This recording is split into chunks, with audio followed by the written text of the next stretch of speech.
Okay, welcome back for the series of lectures of engineering mechanics. Today we are going to start for the new unit. That is the unit number 3 from the section 1. Okay, so for this unit, as far as university examination is concerned, total 12 marks weightage is there. The title of the unit is the analysis of pin jointed plane frames. Here we are going to analyze the trusses, not the frames, but as a general idea we can say we are going to look into that when to say the structure as a truss or a structure as a frame.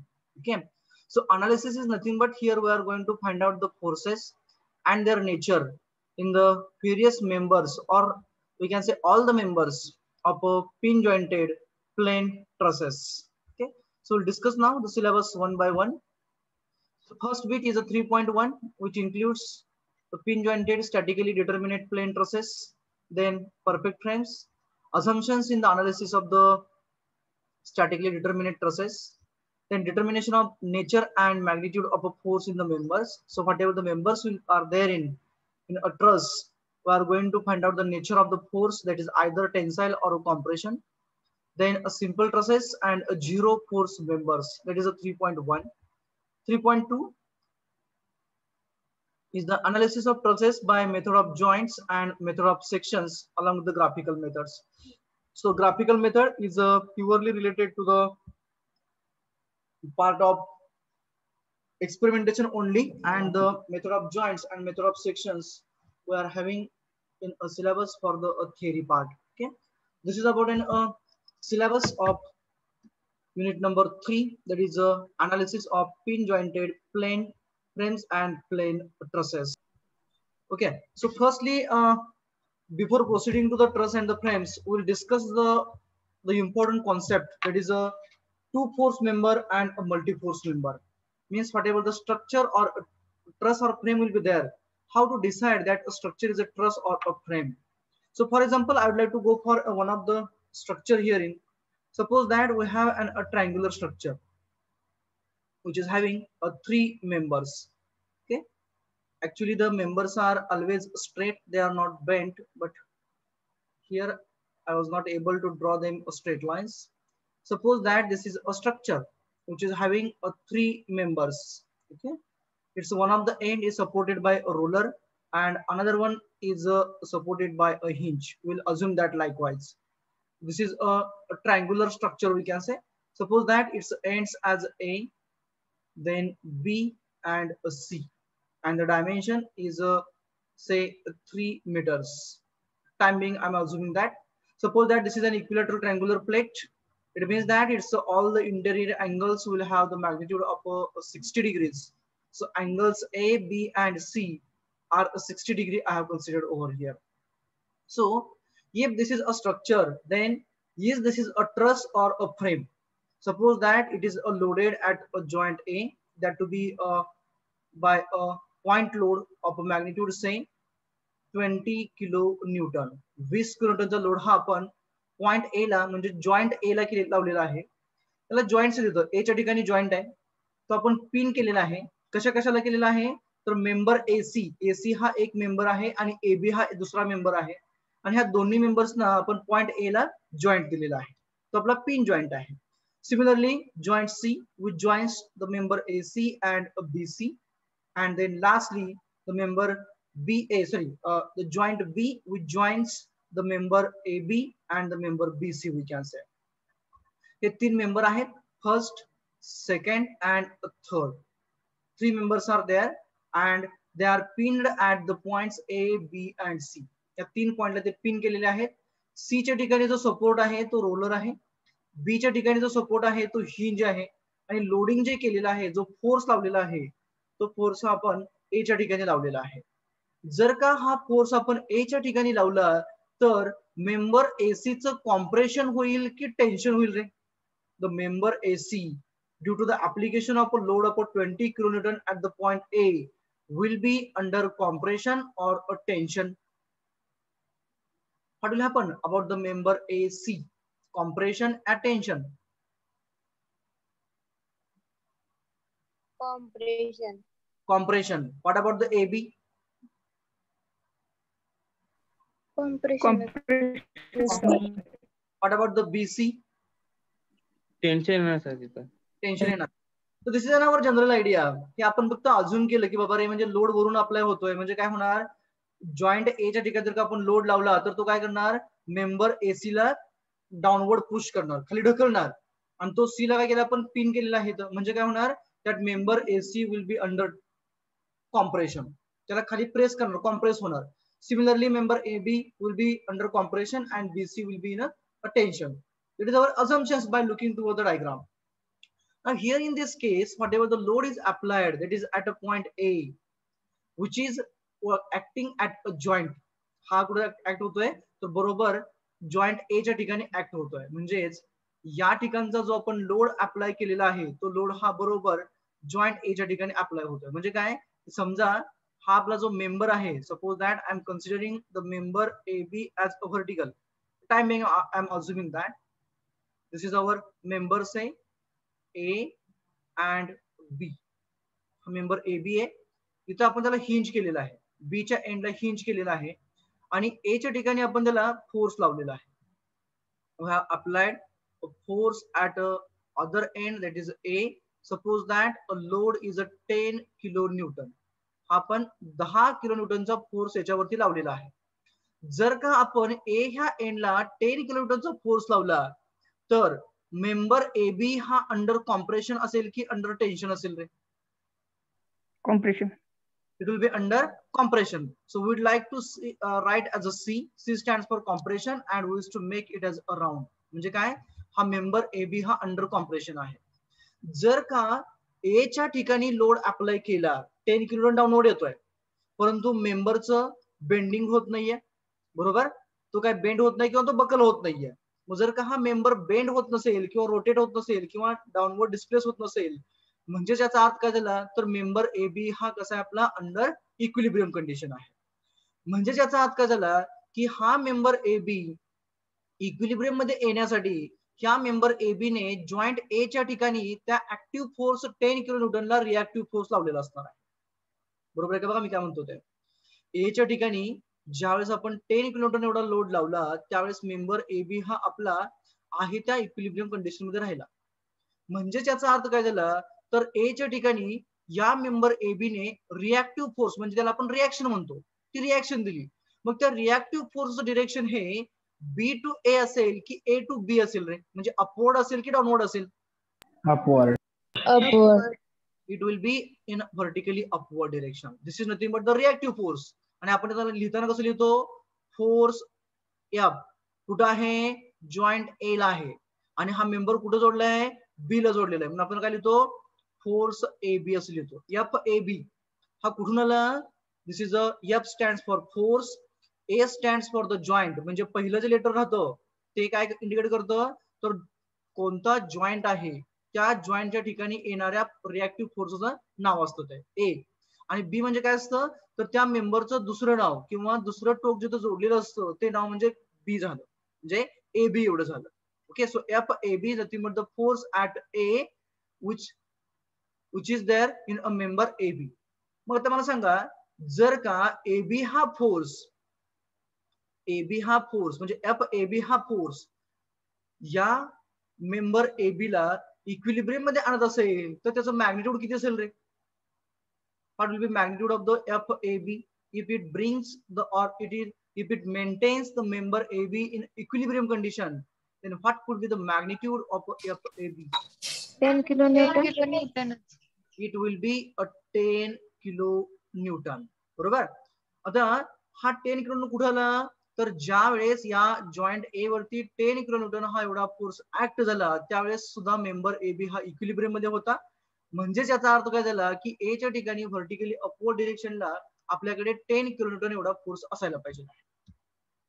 मग जर का आपण ए च्या ठिकाणी 10 kilo Newton force लावला तर इथं येणारी रिएक्शन असणार आहे, म्हणजे ऍट द लास्ट काय होणार आहे, हा जो 10 किलो न्यूटन फोर्स आहे तो या मेंबर मध्ये येणार आणि मेंबर मार्फत कुठे येणार, जॉईंट बी ला येणार, आणि बी मार्फत इथं जे आपण हिंज दिलेला आहे, मग हिंज काय करतो, तर हिंज सपोर्ट हा दोन रिएक्शन देतो. एक कशी असते, perpendicular to the contacting surface.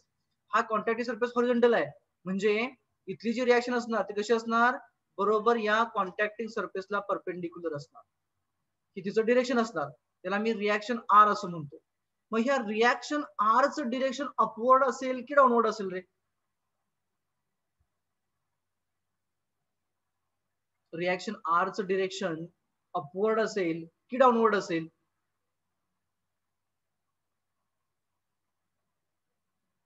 Upward. Upward असेल. का बरं अपवर्ड असेल रे? Exactly, it has to be upward. Why is it so? Suppose that our condition is there. We are standing. आपण उभा राहिलेलो आहे. आपण उभा राहिलो म्हणजे काय? ए हा आपला हेड आहे, डोका आहे, माथा आहे वरचा, आणि बी म्हणजे आपले पाय आहेत. आपण काय केलं? उभा राहिलो जमिनीवरती. आपल्या डोक्यावरती आपण काय केलं? 10 किलोन्यूटन एवढा फोर्स घेतला. We have taken some load on our head. 10 kilonewton एवढा फोर्स आपण आपल्या डोक्यावरती घेतला. त्यावेळेस तो 10 किलोन्यूटन फोर्स हा डिरेक्टली कुठे येतो? आपल्या पायावरती येतो.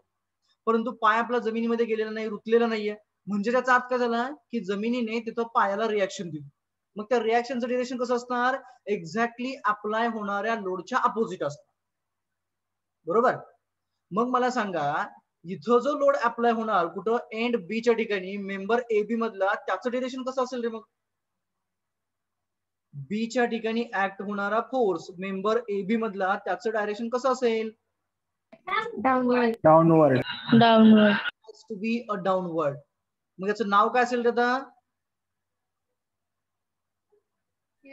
BA. FBA असणार. बरोबर आहे का? बी स्टँड्स फॉर अ जॉईंट, म्हणजे तो फोर्स दाखवला तिथं, आणि ए म्हणजे काय? तो मेंबर दुसरीकडे कुठं जोडला ते. मग मला सांगा FBA चं मॅग्निट्यूड काय असेल रे? मॅग्निट्यूड किती असेल BA चं? FBA चं 10 newton. 10 10 kilo. kilonewton. It will be once again 10 kilonewton. आणि रिॲक्शन आर किती असेल रे? 10 kilonewton. 10 kilo Newton. बरोबर? आता जर का मी फक्त मेंबर ए बी घेतला, if I will draw a line for a member A B only, जो आपला कसा होता? व्हर्टिकल आहे. बरोबर आहे का? हा आपला व्हर्टिकल मेंबर आहे ए बी. या मेंबर ए बी चा फक्त का मी FBD घेतली तर इथं माझं एंड असणार आहे ए. बरोबर? टॉपचं एंड म्हणजे आपलं एंड ए आहे ऍज युजल, आणि बॉटमला जे एंड आहे ते एंड आहे आपलं बी एवढं आहे, बी आहे. मी फक्त ए बी घेतोय, आता मेंबर ए बी घेतोय. मग ए बी हा मेंबर मला इक्विलिब्रियम मध्ये घ्यायचा असेल तर मला काय काय दाखवावं लागेल? इथला रिॲक्टिव्ह फोर्स दाखवावा लागेल, ज्याचं नाव काय होतं आपलं? FAB एवढं होतं. आणि इथला रिॲक्टिव्ह फोर्स आपला कोण होता? तर FBA हा होता. आणि हा आपला मेंबर कसा होता? मेंबर वॉज अंडर कॉम्प्रेशन होता. तर या केसमध्ये जर का आपण व्यवस्थित बघितलं, म्हणजे मेंबर ए बी पाहिला आपण, तर मेंबर ए बी मध्ये फोर्स ए बी 10 होता. त्याचबरोबर फोर्स BA सुद्धा किती होता आपला? 10 किलोन्यूटनच होता. So whenever a member of a structure is subjected to equal and opposite axial forces. जर का एखादा मेंबर हा इक्वल आणि अपोजिट ऍक्सियल फोर्सेसने जर का लोडेड असेल तर त्या मेंबरला आपण टू फोर्स मेंबर असं म्हणतो. So this is nothing but the two force member. कधी म्हणणार? जर का एखादा मेंबर हा ऍक्सियल फोर्सेसने लोडेड असेल, हे ऍक्सिल आहे, लॉन्जिट्युडनल ऍक्सिस व्हर्टिकल आहे, आणि फोर्सेस ऍक्ट होणार कसे? त्याच्या ऍक्सिस वरती आहेत, इक्वल म्हणजे इक्वल आणि अपोजिट आहेत. तर त्या केसमध्ये त्या मेंबरला आपण टू फोर्स मेंबर म्हणतो. क्लिअर? कळालंय? टू फोर्स मेंबर कधी म्हणायचं? Have you understood about? Yes, sir. Okay. Yes, sir. तर मला सांगा, या केसमध्ये if you look into the this sketch, it is FBD of a member A B, we can say, याच्यामध्ये जर आपण बघितलं तर आपण म्हणलं की मेंबर हा अंडर कॉम्प्रेशन आहे. बरोबर आहे का? Member is under compression, but if you look into the directions of the reactive forces offered by that member at the joints, they are exactly away from each other. ही जी direction आहे की नाही ए च्या ठिकाणची आणि बी च्या ठिकाणची, ही कोणाची डिरेक्शन आहे? तर रिॲक्टिव्ह फोर्सेसची डिरेक्शन आहे. जी काही रिॲक्टिव्ह फोर्सेस या मेंबर मध्ये जनरेट झाली त्या रिॲक्टिव्ह फोर्सेसची डिरेक्शन आहे, आणि ती बरोबर एकमेकांना अपोजिट आहे. म्हणजे त्याचा अर्थ काय? की एखादा मेंबर हा अंडर कॉम्प्रेशन असेल तर त्याच्यामध्ये डेव्हलप होणाऱ्या रिॲक्टिव्ह फोर्सेसची डिरेक्शन ही बरोबर एकमेकाच्या अपोजिट असते किंवा ते arrow heads जे असतात ते एकमेकांपासून दूर जाणारे असतात. The arrows are going away from each other or those arrows are going towards the joint. A च्या कडे येणार आहे, इकडे ही B च्या कडे येणार आहे, म्हणजे दोन्ही ठिकाणी जॉईंट कडे जाणारी जर का रिएक्टिव्ह फोर्सची डिरेक्शन असेल तर तो मेंबर हा आपला अंडर कॉम्प्रेशन असतो. याच्या विरुद्ध जर का आपण बघितलं म्हणजे कुठला जर का टेन्साइल मेंबर घेतला आपण, suppose that we have a tensile member, म्हणजे आणखी एक एक्झाम्पल घेतो इथं. Suppose that we have another member, we will go for the name as a once again we will go for a CD. त्याचं नाव जे आहे ते आपण CD असं घेऊया. It is not related to the our sketch. या डायग्रामचा आणि या मेंबरचा काही संबंध नाहीये. Suppose that this end is a C and this end is a D. Okay, suppose that at end C it is a hinged. हा C च्या ठिकाणी हिंज केलेला आहे आणि D च्या ठिकाणी आपण काय केलेलं आहे, we have loaded it. पण लोडिंग कसं केलं आपण त्याला, बरोबर हॉरिझॉन्टल डिरेक्शनला राईट साइडला जाणारा फोर्स आपण लावलेला आहे. Suppose that this force is of a magnitude 10 kilo newton. 10 kilo न्यूटनचा फोर्स आपण D ह्या एंडला लावलेला आहे. कुठे जाणार आहे तो, राईट साइडला जाणार आहे. मेंबर हा C च्या ठिकाणी हिंज केलेला आहे, म्हणजेच there is a no rotation, sorry there is a no translation at all along the x और अलॉंग द वाय ऍक्सिस. अशी कंडिशन आपण अज्युम केलेली आहे. Again we are assuming that the member CD is in equilibrium. Member CD हा equilibrium मध्ये, म्हणजे no rotation no translation आहे त्या पोझिशनला फिक्स आहे. मला सांगा जर का 10 किलो न्यूटन एवढा फोर्स आपण राईट हँड साइडला लावलेला असेल, if this 10 kilo Newton is a pulling force applied at a joint D, then what should be the direction of a reaction along the x-axis which will be developed by this hinge joint at the point C. या reaction RC चं direction right साइडला असेल की left साइडला असेल to maintain the equilibrium of a CD? Left साइडला sir. It should be towards the left hand side. आणि ते किती असायला पाहिजे रे? 10 10 kilometre. kilonewton. Must be 10 kilonewton. Then and only then the member CD will be in a equilibrium condition. Clear? Now come at the joint D. The joint D ला काय होतंय? The 10 kilonewton force is pulling the member towards the right hand side. It means that its equilibrium will be get lost here. So to maintain its equilibrium at a joint D, the reactive force generated by the member CD at joint D will have a direction towards the C and towards the D. D च्या ठिकाणी ज्यावेळेस 10 kilonewton force हा right साइडला ओढणार आहे त्यावेळेस member CD ला D कडल्या साइडला खेचल्या जाणार आहे. मग त्याचं इक्विलिब्रियम जर का मेंटेन करायचं असेल तर D जॉईंटच्या ठिकाणी मेंबर CD ला रिएक्टिव्ह फोर्स कोणत्या साइडला द्यावा लागेल रे? Towards C. लेफ्ट हँड साइडला. Towards the left hand side. त्याचं नाव काय असेल रे मग आता? FDC. FDC. त्याचं 10 kilometre. 10 kilonewton. once again it will be 10. आता किलोमीटर कारण प्रत्येक ठिकाणी येणार आहे ते, बरोबर. आता हे झालं D ह्या जॉईंटच्या ठिकाणचं. Now what about the joint C? आता D च्या ठिकाणी काय केलं आपण, फोर्स लावला, त्याच्यामुळे काय व्हायला लागलं, तो फोर्स काय करायला मेंबरला असा खाली प्रेस करायला, C कडे प्रेस करायला लागला.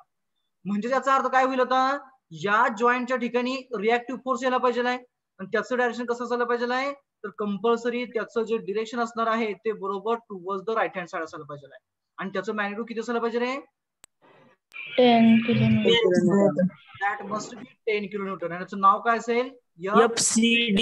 FCD, बरोबर. So FCD 10 kilonewton, FDC 10 kilonewton, दोघं इक्वल अपोजिट आहेत, एकमेकांना बॅलन्स केलं, मेंबर इक्विलिब्रियम मध्ये आला. Consider this 10 kilonewton and reaction RC 10 kilonewton, once again equal and opposite, member equilibrium मध्ये आला. क्लियर? किंवा consider this twos 10 and 10 equal opposite, equilibrium. This 10 and this 10 equal opposite, member is in a equilibrium. Now tell me, due to the application of this 10 kilonewton at the joint D, the member CD is in a tension or compression? Tension. So member CD is in a tension. Now let's see neatly in the diagram. Here the directions of the reactive forces generated in the member are towards each other. ह्या ज्या दोन्ही रिएक्शनच्या directions आहेत त्या एकमेकांकडे येणाऱ्या आहेत किंवा त्या जॉईंट पासून त्या जाणाऱ्या आहेत. पाठीमागे कसं होतं, जॉईंट कडे येणाऱ्या होत्या, इथं कसं आहे जॉईंट पासून जाणाऱ्या आहेत. It means that a member of a structure is in a tension if the directions of reactive forces are coming towards each other or they are going away from the joint, then and only then we can say that the member is in a tension. Once again, if you consider a member CD only, if we will consider the member CD, then here also we will find that this member CD is acted upon by two equal and opposite forces. This member CD is acted upon by two equal and opposite forces. What are those forces? The forces are CD and DC. Is it correct? This force is a DC and this force is a CD. Both are having magnitude as a 10 kilonewtons. Isn't it? दोघांचं magnitude 10 kilonewton आहे. Member under tension आहे आणि त्याच्यावरती दोन equal आणि opposite axial forces act होत आहेत. दोन्ही फोर्सेस कसे आहेत, अलॉंग द लॉन्जिट्युडनल ऍक्सिस आहेत. It means that this member is also a two force member. This member is also a two force member. Now understood what is meant by two force member, what is meant by a tensile force, and what is meant by compressive force? Yes, sir. Okay. The next concept is a multi-force member. Now, what does it mean about the multi-force member? If a member, कोणताही member असेल तो, जर तुमचा horizontal असेल, vertical असेल किंवा inclined member असेल, if that a horizontal inclined member is subjected to non-axial forces, then in that case we can say that that member is a multi-force member. We can consider a couple moment also, which used to have two forces of a same magnitude equal, and they are equal and opposite, separated by some distance d. They used to form a couple. So here those two forces are non-axial forces. हे transverse direction ला आहेत, बरोबर आहे का? This F and this F both are acting at different points and they are non-axial. It means that whenever the member is subjected to a non-axial forces, then that member is considered or called as a multi-force member. एखादा member जर का दोन किंवा जर का non axial फोर्सेसने acted असेल किंवा त्याच्यावरती ऍक्ट होणारी फोर्सेस नॉन ऍक्सियल असतील, तर त्याला आपण मल्टी फोर्स मेंबर असं म्हणणार. हे मी कपल मोमेंट घेतलं. आणखी कन्सिडरेशन आपलं काय असू शकतं? Suppose that we have another one member, suppose that this end as a X and this end as a Y. याच्यावरती या साइडला समजा एक फोर्स ऍक्ट होत आहे. Suppose that this is a 10 kilonewton and it is acted upon by another 10 kilonewton force, equal opposite, but it is also acted upon by a third force which is a non-axial. Suppose that this is a 20 kilonewton. So this is nothing but the non-axial force combination. याचा longitudinal ऍक्सिसला दोघं आहेत, no doubt. तो to force member झाला, परंतु हा non axial force 20 kilonewton act झाला. जर का असा एक नॉन ऍक्सियल फोर्स ऍक्ट होत असेल मेंबर वरती, तर तो मेंबर हा आपला कसा असतो? मल्टी फोर्स मेंबर असतो. आणि whenever the structure is a truss, ज्या वेळेस दिलेलं स्ट्रक्चर हे ट्रस असेल, त्यावेळेस त्याच्यामधला प्रत्येक मेंबर हा कंपल्सरी टू फोर्स मेंबर असायला पाहिजे आहे. दॅट इज द कन्सिडरेशन और that is assumption we can say. म्हणजेच ट्रस आपण डिफाईन कधी करणार? एखादं स्ट्रक्चर जर का दिलेलं असेल, त्या स्ट्रक्चर मधला प्रत्येक मेंबर हा जर का टू फोर्स मेंबर असेल, झिरो फोर्स मेंबर असेल तरी चालेल, परंतु तो टू फोर्स मेंबर्स असतील फक्त, तर त्या केसमध्ये त्या स्ट्रक्चरला आपण ट्रस म्हणणार. अदरवाइज एखादा जरी मेंबर हा मल्टी फोर्स मेंबर असेल, तर त्या केसमध्ये आपण त्या पर्टिक्युलर स्ट्रक्चरला फ्रेम असं म्हणणार. So frame use to consist at least one of the member as a multi-force member, whereas a truss is to consist all the members as a two force members. लक्षात आला difference truss आणि frame मधला? General difference I had discussed over here. लक्षात आला का काय म्हणायचं? कधी म्हणायचं ट्रस आणि कधी म्हणायचं फ्रेम? Yes, sir. ओके, मग आता मला सांगा, हे जे स्ट्रक्चर आहे मी इथे काढलेलं आहे ABC, हे ट्रस आहे की फ्रेम आहे रे? दिस इज अ ट्रस या फ्रेम? की फ्रेम आहे की ट्रस आहे? This is in a vertical plane. This is in a vertical plane and we loaded it at a joint A. This is a truss, yeah, this is a frame. याच्यामधले जे members आहेत ते सगळे members हे axial forces मध्ये असतील की non axial forces असतील रे? अरे बोला. नॉन ऍक्सियल फोर्सेसला किंवा नॉन ऍक्सियल फोर्स मेंबरला, मल्टी फोर्स मेंबरला फोर्स हा नेहमी अदर दॅन जॉईंट ऍक्ट व्हावा लागतो. जर का अदर दॅन जॉईंट ऍक्ट झाला तर तो मेंबर हा आपला काय होतो? तो मेंबर हा आपला मल्टी फोर्स होतो. फॉर एक्झाम्पल ही केस आहे बघा, इथं 10 किलोटन 10 किलोटन हे अलॉंग द लॉन्जिट्युडनल ऍक्सिस आहे. त्यांची जर का लाईन ऑफ ऍक्शन आपण एक्सटेंड केलं, then that line of action passes through these joints X and Y. But the line of action of this 20 Newton force or 20 kilonewton, we can say, it's not passing through either X or Y. It means to have a member as a multi-force member, the force must act other than the joint. जर का force हा other than joint act झाला तरच तो force हा साधारणतः आपला multi force member होतो.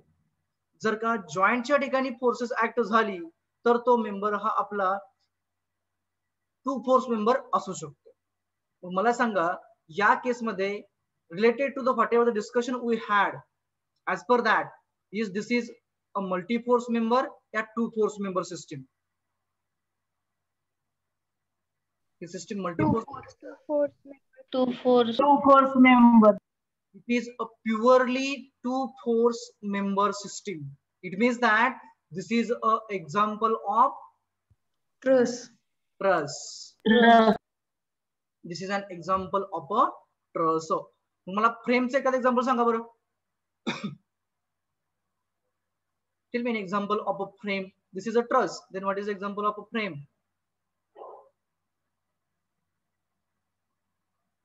बोला, फ्रेमचे एक्झाम्पल एखादं. लॅडर हा ट्रस असेल की फ्रेम असेल रे? लॅडर ज्याच्यावरून आपण क्लाइम्बिंग करतो, शिडी माहिती आहे सर्वांना? शिडी.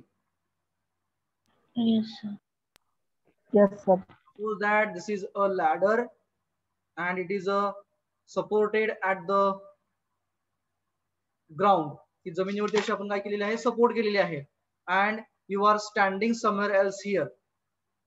Suppose that you are standing somewhere else here. Now tell me, is this is a multi-force member system or two-force member system? Multi-force system. Multi-force member system झाली, बरोबर आहे. म्हणजे हे काय असणार? Frame. It is the frame. Now tell me another examples of a frame. The examples of the frame are around you. तुम्ही जिथं बसलेला आहात तिथं भरपूर सारी एक्झाम्पल्स आहेत फ्रेमची. त्यातील एक सांगतो तुम्हाला, आणखीन एक मी. आपलं जे डोअरचं पॅनल असतं, डोअरचं पॅनल माहिती सर्वांना, त्याला आपण चौकट म्हणतो. दिस इज अ ट्रस या frame? Panel of the door to which we used to have hinges and all those things, and we used to attach a door panel to that. Is this is a truss, a frame?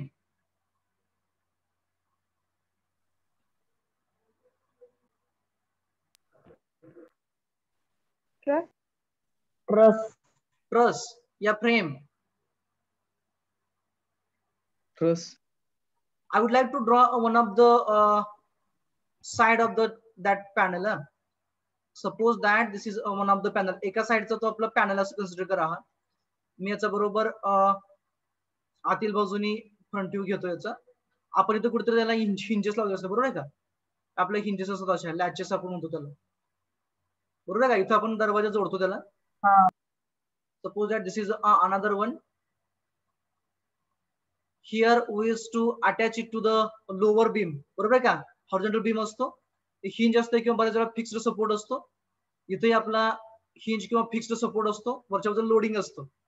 तर इथं act होणारा load हा आपला axial असणार आहे, no doubt. Reaction action loading कसं आहे, axial force होणार हे दोन्ही. परंतु ह्या लॅचेस मार्फत जो ऍक्ट होणारा फोर्स आहे, इथं येणारा किंवा इथं येणारा, हा ऍक्सियल आहे की नॉन ऍक्सियल आहे रे? Non-axial. Non-axial. Non-axial. Non-axial. It means that this is a multi-force member. If this is a multi-force member, then this panel is a truss or frame? Frame. Frame. Tell me now another examples of the same. Frame चे आणखी example. Without hinges घेतलं तर हा, loudly, हा. Once again. without hinges घेतलं Without hinges, without loading, if there is if that panel is there, then it is nothing but the truss. परंतु आपण काय करतो, त्याचं जर का आपण मी जर का फ्रंट व्ह्यू घेतला तर फ्रंट व्ह्यू आपला साधारणतः असा दिसतो हा त्याचा, बरोबर आहे का? अशा पद्धतीने आपला हा फ्रंट व्ह्यू दिसतो आपला चौकटीचा. क्लिअर? आणि ही जमिनीवरती ठेवलेली असते इथं. जर का आपण जमिनीवरती इथं ठेवली तर काय होणार, रिॲक्टिव्ह फोर्स व्हर्टिकली अपवर्ड येणार. ऍक्ट होणारा लोड हा या मेंबर वरती ऍक्सियल असणार. म्हणजे हे ऍक्सियल झालं आणि इथं काय झालं, या मेंबरला नॉन ऍक्सियल फोर्स झाला. म्हणजे ऍटलिस्ट एक जरी मेंबर त्यातला नॉन ऍक्सियल झाला तर ते काय असणार आहे, कंपल्सरी फ्रेम असणार आहे. Understood? yes sir. Now tell me another examples of a frame. भरपूर ठिकाणी तुम्ही फ्रेम बघितलेत.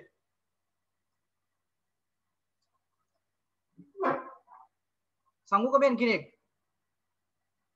So which members consist the truss of the frame? This is to consist either straight members, inclined members, or vertical or horizontal members. Those members are generally called as a members or beams or the bars or the rods, and they are connected to the each other. But generally, for our study, whatever the trusses and the frames we are analyzing, for them we are assuming that the members are connected to each other by the pins, means hinged to each other. So truss or a frame are the structures. Those are composed of a various number of members. Those members are either horizontal, vertical, or inclined members. Okay, and the main part is that the structure is said to be a truss if it's all the members are two force members, and if any one of the member out of n number of members, if a single member is a multi-force member, then that structure is called as a frame. Okay, so truss consists all the members as a two force members, whereas it is to consist, the frame is to consist the multi-force member. At least one of the member is to be there a multi-force member in case of a frame. Okay, now the next point is the plane frame or a plane truss. Now when to say the truss as a plane truss or a frame as a plane frame? So truss or a frame is said to be a plane truss or a plane frame if it's all the active and reactive forces lies in a single common plane. Then it is called or considered as a plane truss or a plane frame. For example, this triangular truss which we have considered, for this case it's an active force 20 kilonewton in a vertical plane. Then the reaction will be in a vertical plane here. Okay, then it's all the members, active force and the reactions are in a single vertical plane. If it exists so, then that truss is called as a plane truss. If it is a frame, then in that case it's all the forces. May suppose that another one force is acting somewhere else here. इथे एक force act होतोय, मल्टीफोर्स member झाला म्हणजे frame झाली. परंतु इथं act होणारा force सुद्धा कसा असणार आहे, तर या फोर्स सारखाच तो त्याच प्लेन मध्ये म्हणजे एकाच प्लेन मध्ये असणार आहे. आणि if those all the members, active forces and reactions or the reactive forces lies in a single common plane, then that particular truss or a particular frame is called as a plane truss or a plane frame.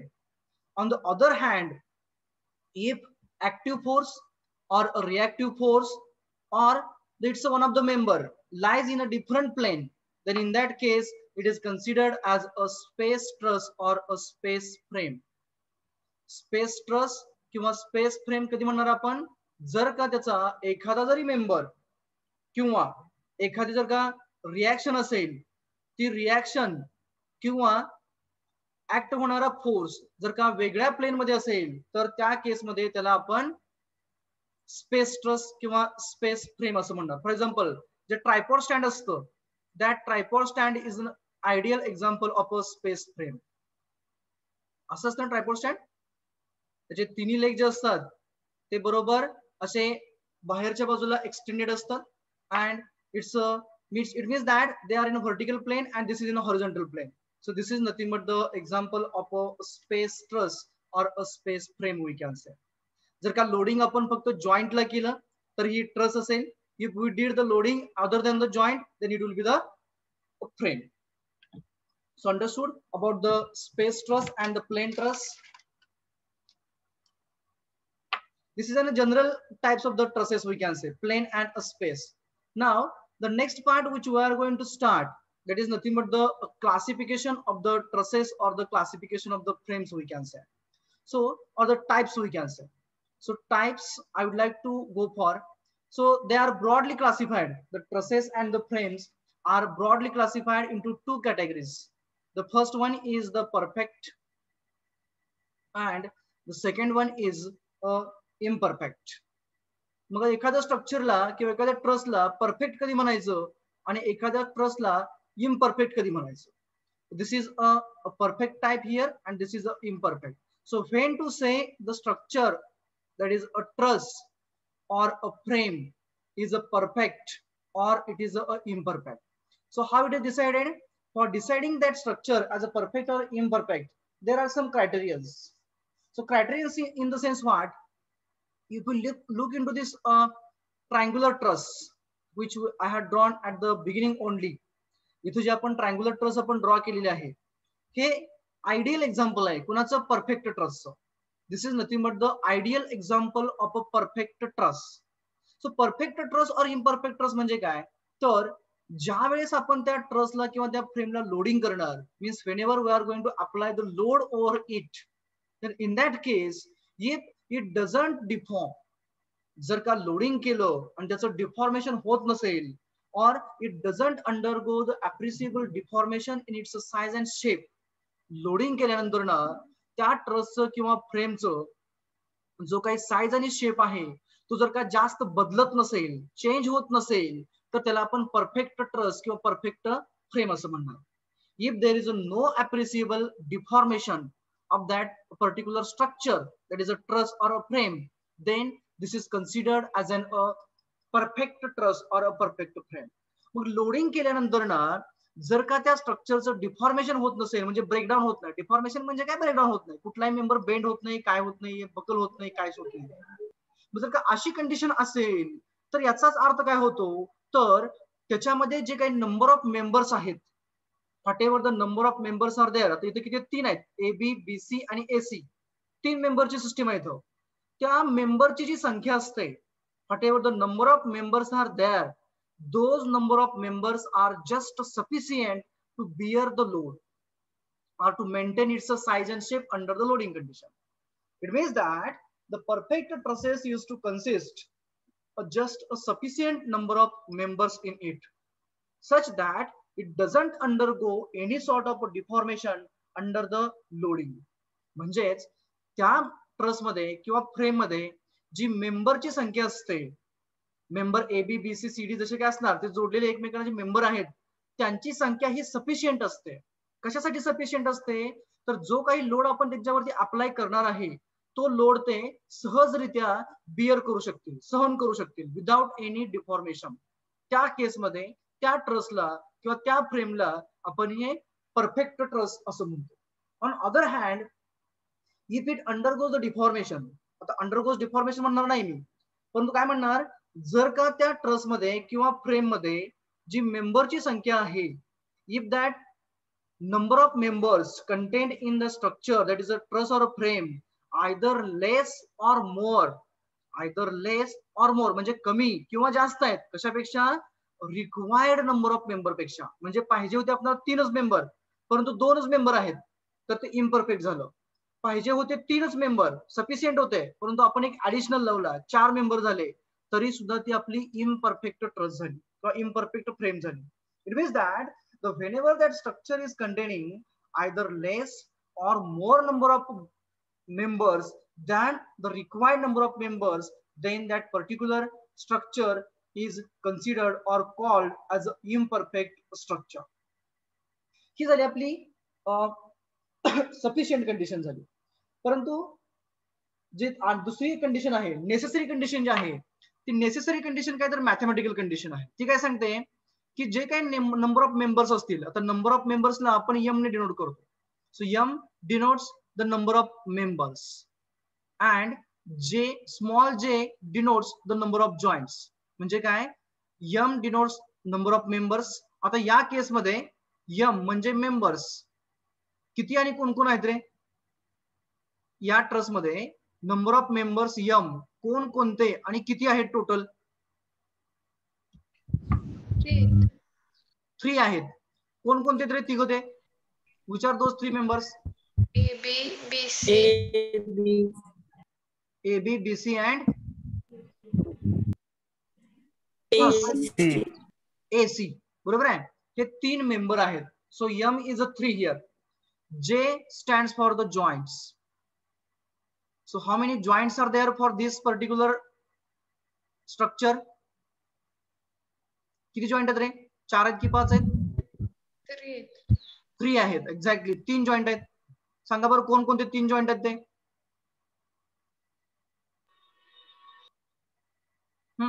Which are those 3 joints? Joint म्हणजे काय जिथं जोडलेलं आहे. A, B, C. A, B and C. Those 3 are joints. So A is a joint where member AB and AC are joined together. Joint B is here at which AB and BC are joined. And this is a joint C, third joint, where the member AC and member BC are joined to each other. So M is a number of member, J is a number of joints. So mathematical equation or that necessary condition tells that for being a perfect truss or for being a perfect frame, that structure must satisfy the condition M is equals to 2J minus 3. That truss or a frame must satisfy the condition M is equals to 2J minus 3. So M is a 3. I would like to consider it as equation number 1. And equation number 1 म्हटलं पुन्हा M साठी ते 3 आहे. Now just count the 2J minus 3. So 2 into how many J are there? 3 are there. Minus 3. So that is equals to 3 minus 3. That is equals to 3. Equation number 2. So here minus 3. 6 minus 3, sorry, 6 minus 3, that is a 3. So here we can say that equation 1 is equals to equation 2, that is a M is equals to 2J minus 3. It means that this particular structure satisfies the mathematical condition M is equals to 2J minus 3. So this is nothing but the example of a perfect truss. So perfect truss, or for being a perfect truss, that truss must satisfy the necessary condition M is equals to 2J minus 3, and it should not to undergo any sort of a deformation under the application of the load. That is, it must satisfy the sufficient condition. Okay, so it म्हणजे कधी कधी म्हणणार आपण truss हा किंवा frame हा perfect आहे ज्या वेळेस M is equals to 2J minus 3 असेल त्या वेळेस आपण त्या स्ट्रक्चरला परफेक्ट स्ट्रक्चर असं म्हणणार, म्हणजे परफेक्ट ट्रस म्हणणार, किंवा ती फ्रेम असेल त्याला आपण परफेक्ट फ्रेम असं म्हणणार. Okay, so mathematically I would like to write over here the equation for a perfect truss M is equals to 2J minus 3. But for this case, how we will write the that equation, this equation? Imperfect साठी equations कसं असेल रे मग हे? M not equal to 2J minus 3. Exactly, M is not equals to 2J minus 3. म्हणजे काय असू शकतं? Either it is less, means M is either less, or M is either more than 2J minus 3. M stands for number of members. By property of this, means when the m is greater than 2j minus 3. म्हणजे याचा अर्थ काय झाला की number of member जे आहेत ते या ट्रस्ट मध्ये कसे आहेत, जास्त आहेत की कमी आहेत रे? जास्त. जास्त आहेत, बरोबर. म्हणजेच suppose that we had an example, just a minute. Suppose that we have a square or a rectangular structure. हा रेक्टँग्युलर तयार झाला. Suppose that this is a rectangular truss is there and it is supported at the two ends. Suppose that here it's a hinged and here it is a roller. Names we will go for that. Suppose that this has a, this has a B, this has a C, this has a D, and the diagonal members also will go for, that is a BD and AC. BD and AC. Now tell me, for this case, how many number of members are there? M. What is M here for this particular case? 6. 6. बोला, member कोण कोण आहेत आणि किती आहेत? 6 आहेत. 6 member आहेत. कोण कोणते रे? AB, BC, CD, AD. B 4 झाले. आणि 2 डायगोनल AC आणि BD म्हणजे 6 मेंबर झाले, बरोबर. जॉइंट सांगा बरं किती आहे तिथं आता? 4. 4 आहेत. A B C D. A B C D, बरोबर. So J is a 4, M is a 6. Now we'll go for M, sorry, 2J minus 3 for this case. So for this case we'll go for a 2J minus 3, then is equals to 2 into J as a 4 minus 3, it is 8 minus 3, that is equals to 5. Is it correct? So equation 2 is a 5 and M is equation 2. Now tell me, M is greater than 2J minus 3 or M is less than 2J minus 3? M is greater than 2J. Greater than 2J. So equation 1 is a greater than equation 2. It means that this is a case of a members more than the required. Requirement पेक्षा कशी तिथं मेंबरची संख्या ही जास्त आहे. त्यावेळेस त्या स्ट्रक्चरला किंवा त्या ट्रस्टला आपण रिडंडंट ट्रस्ट असं म्हणतो. रिडंडन्सी म्हणजे काय की number of members are more than the required, then it is called as a redundant trust. On the other hand, if number of members are less than the required, number of members are less than the required number of members, then in that case which type of the equation we will get? M is equals to not, M is not equals to 2J minus 3 equation कसे येईल रे? M is greater than 2J minus. M is a Less than 2J minus 3. म्हणजे या केस मध्ये कसं होतं की एवढ्या 6 मेंबरची गरज नव्हती, परंतु मेंबर जास्त जोडले आपण. स्ट्रक्चर मध्ये रिडंडन्सी आली, जास्त मेंबर आले, इम्परफेक्ट झालं. दुसरी केस काय आहे की स्ट्रक्चर मध्ये नंबर ऑफ मेंबर जे आहेत त्यांची संख्या कमी आहे. कशापेक्षा? लोड बिअर करण्यासाठी लागणाऱ्या मेंबरच्या संख्येपेक्षा. मग यासाठी कोणत्या टाईपचा ट्रस्ट असेल रे? बोला. याच्यामध्ये आपण काय करू, फक्त डायगोनल काढून टाकूयात.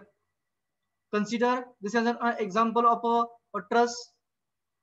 Once again it is loaded by a hinge and a roller. Hinge and a roller. Names we'll consider once again as A, B, C, D as usual. A, B, C and D. Now for this case tell me number of members. M is equals to 4. Equation number 1. J 4. Now go for 2J minus 3 is equals to 2 into J as a 4. That is a 2 into 4 as 8 minus 3 as a 5. Equation number 2. Now which equation is more? 5 is 2J minus 3. Equation number 2 is greater than equation number 1. Or we can write equation number 1 is a less than equation number 2. That is, इथं काय होतं? 1 म्हणजे काय होतं? M होता. M is less than 2J minus 3. Imperfect झाला. अशा टाइपचं जे इम्परफेक्टनेस असतो त्याला आपण डेफिशियंट ट्रस्ट असं म्हणतो. This is considered as a deficient trust. DEFICIENT. Deficient, deficiency आपण म्हणतो, कमतरता आहे. कशाची कमतरता आहे? मेंबरची कमतरता आहे. Members are less than the required case, then it is called as a redundant trust. Understood about the imperfect and redundant? Yes, sir. So Yes, sir. imperfect is having two types, that is a redundant and deficient. Redundant, more the members than the required one, whereas a deficient used to contain the less number of members than the requirement. Okay, now the next type of the trusses which we are going to have, that is nothing but the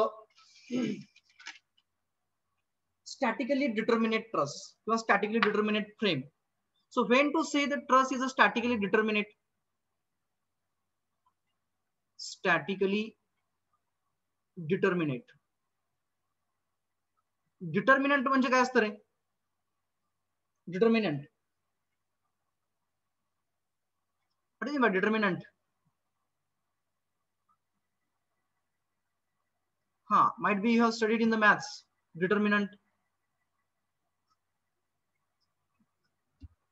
Statically determinate. Determinate in the sense here we are considering as a determination. Finding something means what? Finding the magnitudes of the forces in the members. पण कसं? Statically means what? If we are able to find out the forces in each and every member, if we are able to find out force in each and every member of a truss or a frame by conditions of a static equilibrium, कशाने? By conditions of a static equilibrium, then that particular truss or a frame is called as a statically determinate truss or statically determinate frame. मग स्टॅटिकच्या conditions of equilibrium किती आहेत आणि कोणकोणते आहेत रे? Statics मधल्या conditions of equilibrium कोणकोणत्या आणि किती आहेत? Fastly which are the conditions of equilibrium? Summation fx is equal to Resultant 0, that is the summation fx 0, summation fy 0, and summation moment at any point equals to 0. Means if we are able to find out the magnitudes of all the reactive forces from all the members by using those three conditions, which those three? fx0, fy0 and moment 0, then that truss or a frame is called as statically determinate truss or statically determinate frame. जर का एखाद्या truss मधल्या प्रत्येक member मधलं force आपण जर का स्टॅटिकच्या या तीन कंडिशन्स इक्विलिब्रियमच्या वापरून जर का त्याचं अनालिसिस करू शकलो, म्हणजेच काय अनालिसिस करू शकलो म्हणजे काय, त्या प्रत्येक मेंबर मधला फोर्स काढू शकलो, तर त्या पर्टिक्युलर ट्रसला आपण स्टॅटिकली डिटर्मिनेट ट्रस किंवा स्टॅटिकली डिटर्मिनेट फ्रेम असं म्हणतो. So for nature of forces in a member, nature of forces in a member, as we had seen in a previous part, that is if the forces, that is a reactive, these forces are nothing but the reactive forces. If the reactive forces are coming towards each other, then member is in tension, whereas if the reactive forces are going away from each other, then that member is in a compression. This is the nature of forces. Okay, now the next part is method of analysis, means how to find out the forces in the each and every member of a truss or a frame. For example, whatever the trusses we have seen herein, that is a redundant, perfect, etc., etc., deficient, etc. Ideal one, triangular one is that it is a perfect one. If you want to find out the magnitude of the force in the member AC or AB or a BC, then how to find out? Because here whatever the 20 Newton loading is there, that total 20 Newton load will not be there in a AC or in a AB or in a BC. तो 20 kilonewton जो load आहे, तो 20 kilonewton हा load पूर्णपणे member AC मध्ये नाहीये किंवा member AB मध्ये नसणार आहे किंवा तो मेंबर BC मध्ये नसणार आहे. मग त्याचं एक्झॅक्ट मॅग्निट्यूड किती असेल ते कसं काढायचं? How to find out it? Before proceeding to that, I want to ask you, the force in the member AC, जो मेंबर AC आहे त्या मेंबर AC मधला फोर्स हा जॉइंट A आणि जॉइंट C ला तेवढाच असेल की वेगळा वेगळा असेल रे? रिॲक्टिव्ह फोर्स जो असेल किंवा त्या मेंबरमध्ये येणारा जो फोर्स आहे कशामुळे 20 किलोन्यूटनमुळे या मेंबर एसी मध्ये तो ए च्या ठिकाणी आणि सी च्या ठिकाणी येणारा फोर्स हा सेम असेल की वेगळा वेगळा असेल? सेम असेल सर. सेम असेल आणि सेम असायलाच पाहिजे. का बरं? Because we are assuming that structure is in equilibrium and it has to be. So if you calculate the force in the member, say at a joint A, that is a FAC, then that FAC means here that force FAC will be there. Just a minute. Here this force will be a FAC. Suppose that it is a vertically upward, then the same force will be acting at the joint C but in an opposite direction. That will be FCA. Whereas both of them are same. AC is equals to CA. FAC, which will be there at a joint A, and FCA will be there at a joint C. Is it clear? It means that the force in the member, if you are calculating or finding at one of the joint, then the same will be there, but in opposite direction at the opposite end. Okay, we were discussing about how to find out the FAC or FCA. Suppose that the force in the member AB at the joint A is also in a vertically upward direction. Means this will be FAB, and the same force is going to act at the joint B but in a vertically downward direction. That is a FBA. Both will be the same. But how to find out the magnitudes of FAB and FAC? ह्या दोन फोर्सेसचं magnitude काढायचं कसं? For determination of those magnitudes of the forces in each and every member of a truss or a frame, we can say we have two methods. That is, the first method of finding the force in the member, forces in the members of a perfect trusses is a method of joints. This is first one is a method of joints, and the second method is method of sections. पहिली जी method आहे तिला method of joint असं म्हटलं जातं, आणि दुसरी जी method आहे तिला मेथड ऑफ सेक्शन असं म्हटलं जातं. थर्ड मेथड ज्या म्हणजे ह्या ज्या दोन मेथड आहेत आपल्या त्या अनालिटिकल मेथड आहे, म्हणजे bye using the mathematical equations. This is nothing but the analytical methods. आणि दुसरी जी मेथड येते बी म्हणून आपण तिला, ती म्हणजे graphical method, graphical solution by using the goes notations and all those things. Okay, so method of joints and method of section we are going to deal in a depth. आपल्याला ते पूर्णपणे detail मध्ये study करायचं आहे. तर method of joint मध्ये काय केलं जातं मी तुम्हाला सांगतो थोडक्यात आता. So I would like to firstly go for a triangular, that is a perfect truss, we can say, as it is a triangular shape is a perfect truss. So I'd like to go for once again a triangular truss, that to be equilateral, so that it will become again a simple one. Suppose that this is a ABC is a triangular truss. We will consider joint A, joint B, and a joint C. So this as a, this as a B, and this as a C. Now tell me, at A, which type of the support you want to go for? Hinge or roller? At A, roller and hinge support you want to go for? Anyone? Hinge, sir.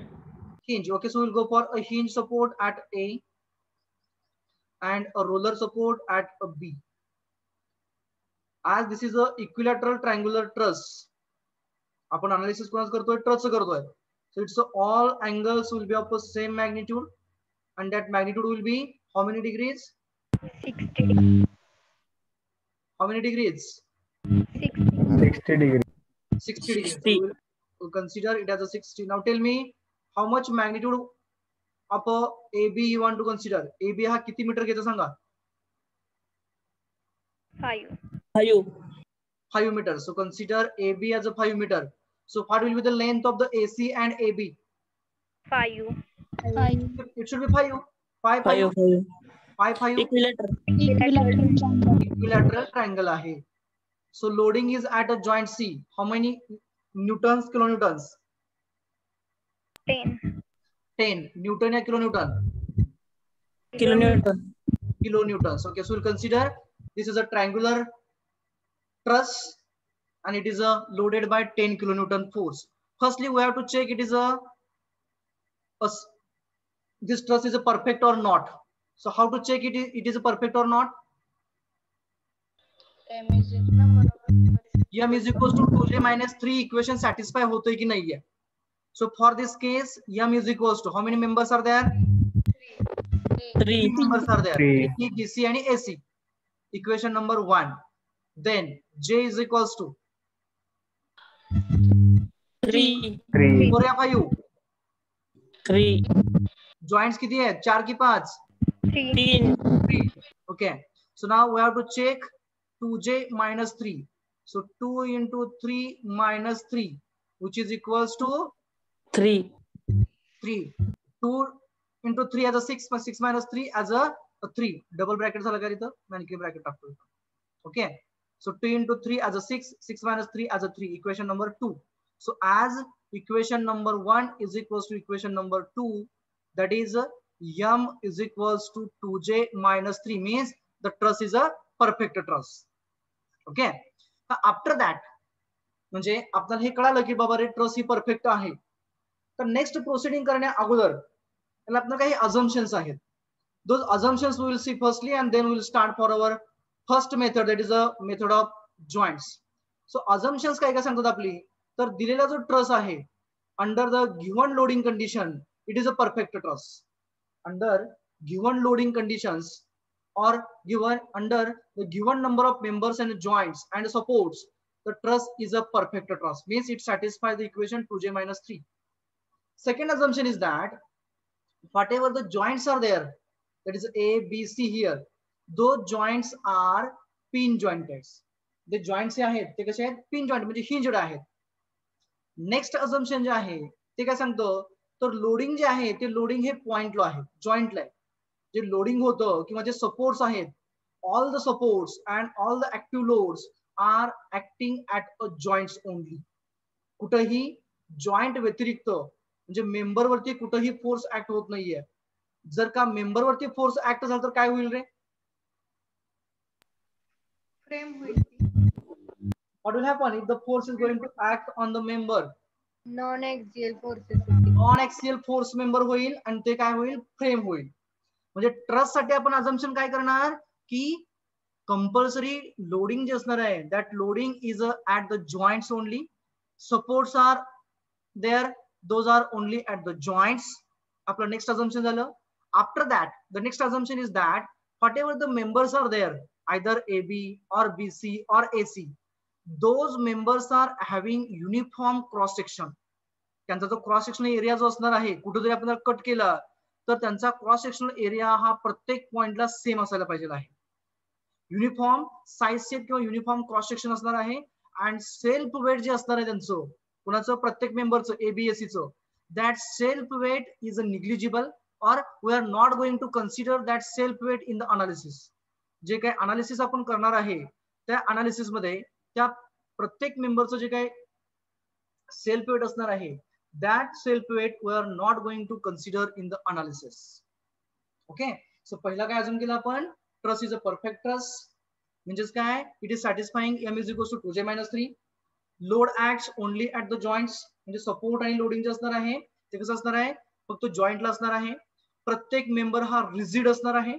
Means due to the loading it should not to bend और should not to buckle. हे असं bend नाही व्हायला पाहिजे. Means it is rigid. Then self weight of the member is so less and it will be neglected in the analysis. We are not going to consider self weight. Then cross sectional area of all the members or each member we can say is a uniform. That's a cross sectional area ha uniform asnar ahe, and all the members are two force members for a truss, whereas at least one of the member is a multi force member for the frame, and the joints are pin jointed. आपल्या युनिटचं title आहे analysis of pin jointed plane frames plane trusses आहे. Okay, म्हणजेच joints आपले कसे असायला पाहिजे, तर प्रत्येक जॉइंट हा आपला पिन जॉइंटेड असायला पाहिजे. हे आपले अझम्पशन्स आहेत. आणि महत्वाचं म्हणजे काय की जी ट्रस आहे आपली, ही ट्रस कशी आपली परफेक्ट आहे आणि त्याच्यामधला आणि ती इक्विलिब्रियम कंडिशन मध्ये आहे. Means due to the loading it is not rotating, it is not sliding, it is not moving at all. Loading जरी केलं तरी त्या ट्रसचं किंवा त्या फ्रेमचं डिस्प्लेसमेंट किंवा रोटेशन हे अजिबात होत नाहीये. So those are the basic assumptions in case of analysis of trusses. तर पुढच्या केसमध्ये आपण काय करत होतो, तर मेथड ऑफ जॉईंट आपण पाहणार आहे. तर मेथड ऑफ जॉईंट मध्ये काय करायचं, तर स्टार्टिंगला फर्स्ट अझम्पशन काय करायचं की ट्रस कम्प्लिटली आपली इक्विलिब्रियम मध्ये आहे असं अझ्युम करायचं, जे आपण जनरल अझम्पशन केलं तर ते. नंतरच्या स्टेपला काय करायचं, जे जे सपोर्ट्स आहेत, if the supports are other than fixed support, if the truss is other than the cantilever truss, व्यवस्थित आहे का, जर का दिलेला ट्रस हा आपला कॅन्टिलिव्हर ट्रस नसेल, म्हणजे फिक्स्ड सपोर्टेड नसेल. कॅन्टिलिव्हरला कसं असतं, इकडचा समजा काय पोर्शन हा फिक्स्ड केलं एम्बेडेड केला असतो, इकडचा फ्री असतो. तसं असेल तर त्या केसमध्ये आपण सपोर्ट रिएक्शन्स काढत नाहीये कधी. जर का तो ट्रस आपला कॅन्टिलिव्हर ट्रस असेल तर आपण सपोर्ट रिएक्शन्स काढत नाहीये. क्लिअर. परंतु if that truss is not a cantilever, means it is supported by either roller or a hinge or by the combination of them, or by simple support or combination of them, then in that case firstly we have to find out the reactions at the supports. मग आता ए च्या ठिकाणी हा आपला support कोणता आहे रे, hinge support आहे, आणि बी च्या ठिकाणी कोणता सपोर्ट आहे आपला, रोलर आहे. So firstly what we have to do, we have to generate the dotted x and y axis at the supports, at both the supports. This is x and y axis at the A, and at the B this is also x and y axis. Now tell me, at B how many reactions will be there? Ruler hai, Only one. only one, that to be कशी असणार ती, perpendicular. कोणाला कोणाला perpendicular असणार, contacting सरफेसला. हा contacting surface आहे, याला perpendicular, हा हॉरिझॉन्टल आहे, म्हणजे रिएक्शन कशी असणार आपली, व्हर्टिकल असणार, एकच असणार. So I would like to write as R B. We have to assume the direction of reaction, upward असेल की डाउनवर्ड असेल रे, we have to assume it.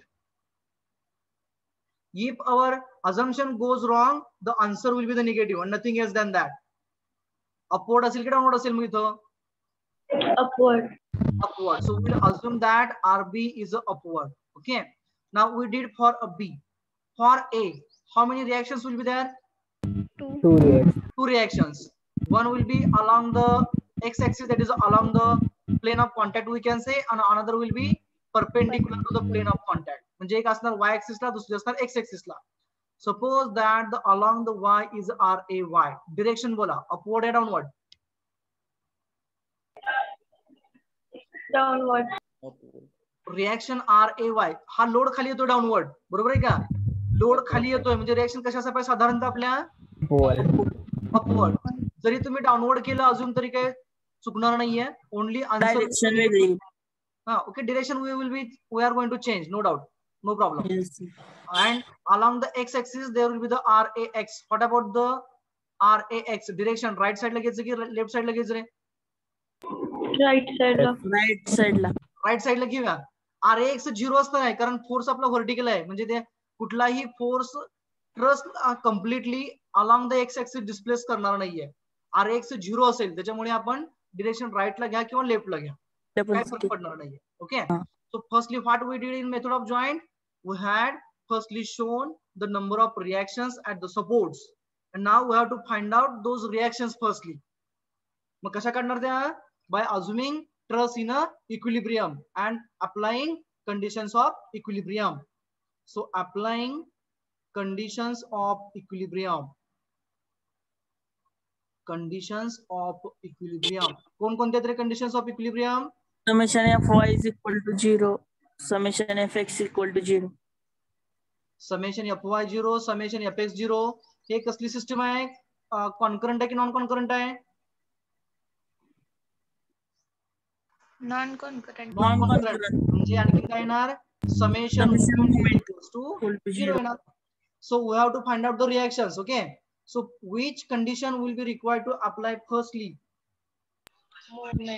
Moment. At which point we will be required to take moment? B, A, or C? A. So जिथं unknown जास्त तिथं घेऊन टाकायचं. So Yes, sir. Consider summation moment at point A is equals to 0. Now tell me, who will become 0? RX आणि RY. RX and RAY दोघं 0 झाले. What about Yes, the sir. RB? RB vertically upward चाललाय. AB ला कसं ढकलणार? वर ढकलणार. So rotation clockwise anti clockwise? Anti-clockwise. Twice. Anti clockwise. It means minus RB into distance किती त्याचं? 5. 5, Yes, नेट. आता कोण राहिलं शिल्लक? 10 kilometers. 10 kilonewton. It is coming vertically downward. So I would like to go for its line of action. It is a vertically downward. It has to be straight line. I will try at my level best. Yeah. It is vertically downward. So it is pushing the member AB in downward direction. So rotation will be Clockwise. clockwise. Clockwise. Plus 10. 10 into. Like मी नाव देतो. D असं नाव देतो.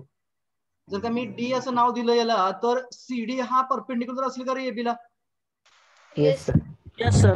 आहे बरोबर. आणि CD हा काय असणार AB साठी? दुभाजक. Exactly. So what should be the dimension between A to the D? 0.5. 2.5. 2.5 meters.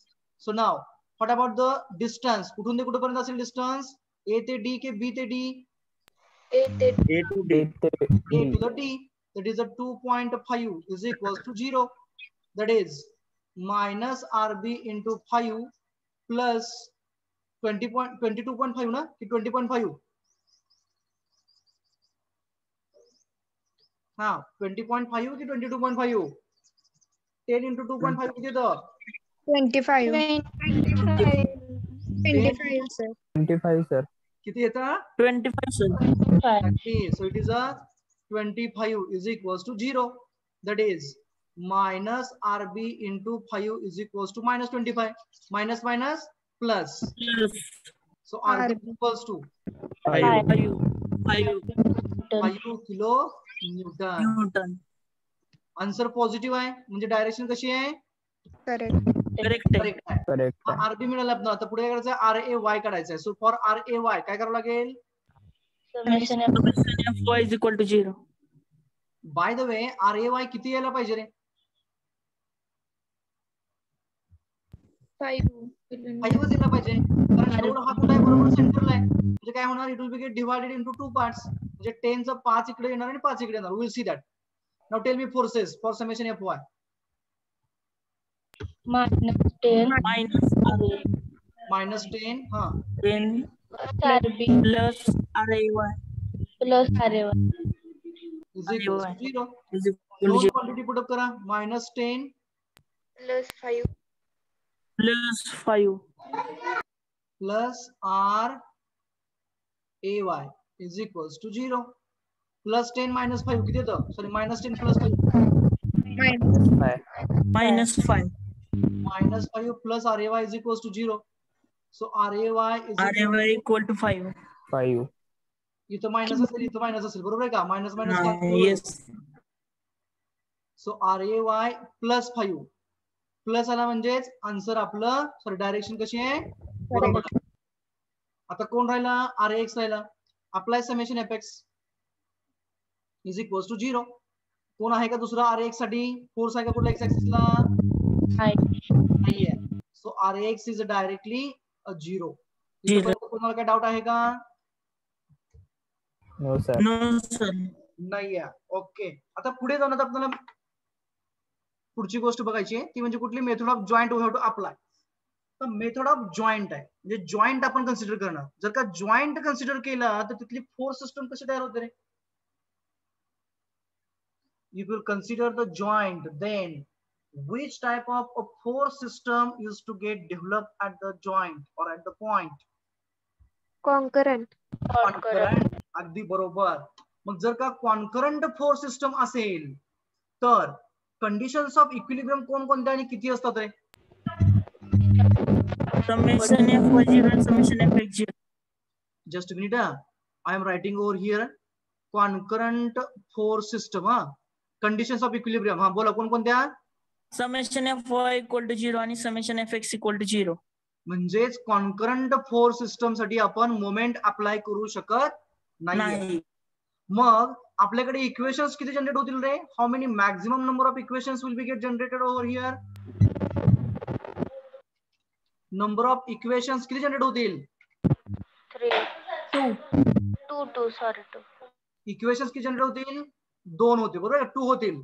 If by applying method of joint we will be able to, means by applying method of joint we will be able to generate only 2 equations by 2 conditions of equilibrium, summation fy0 and summation fx0. It means that we will be able to find out only 2 unknowns, isn't it? We will be able to find out the magnitudes of only 2 unknowns. बरोबर आहे का बघा?